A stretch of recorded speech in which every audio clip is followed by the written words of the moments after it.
The United States has now returned $500 million to Venezuela from an initial sale of its oil. According to Reuters news agency, the US official said the money is to be used for the benefit of the Venezuelan people.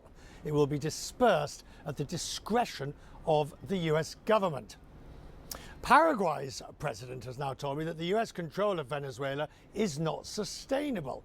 Still, Santiago Peña, the president, says it will take time for real change.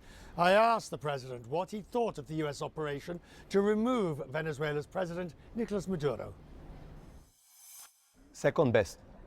Second best. It was not the first best. I think the first best is what we proposed when I came to office in 2023. I participated in the Barbados Accord. We wanted to see free election. It failed. It failed, and from that moment on, we start asking that Maduro needs to leave.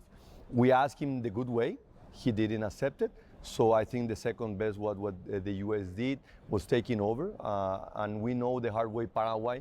We know that dictators, they don't go with pamphlets and manifestations on the streets. They usually go on coup or with guns. Right, but the result of Maduro going in that way, it's a really tricky one, because everybody says, well, good riddance.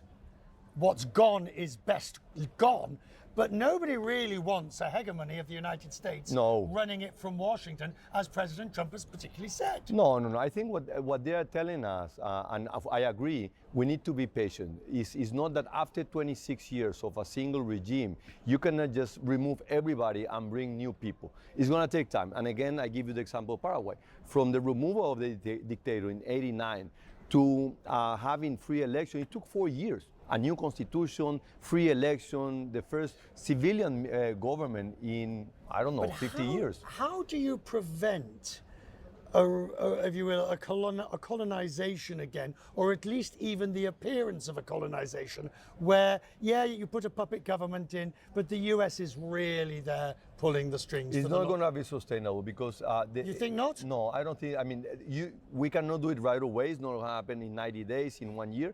But we need to draw a plan for the next 24 months. What is going to happen? They need to stabilize. They need to do changes. They need to free the people who has been incarcerated. They need to allow Venezuelans to return to Venezuela.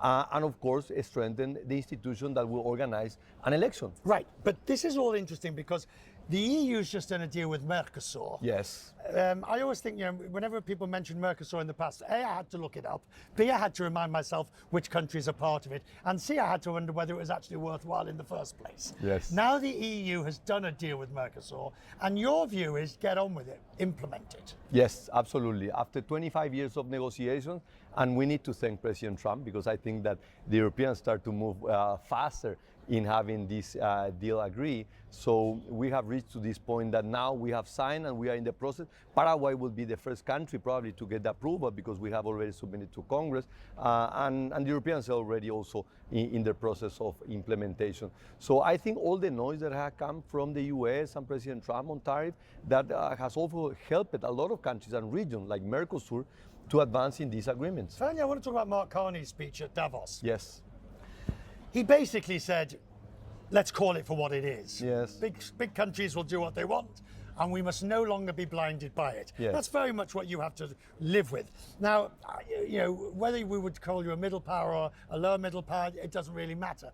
He also said the lower powers are going to have to use global variability.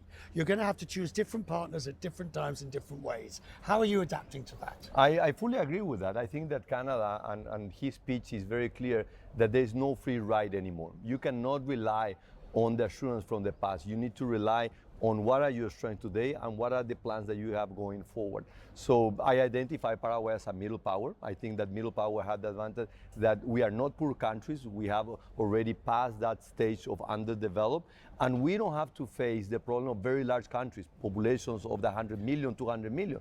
So we can be at the pivot between these two groups of countries, the less developed and the larger countries. And I think Paraguay is in a particular success position to achieve that goal.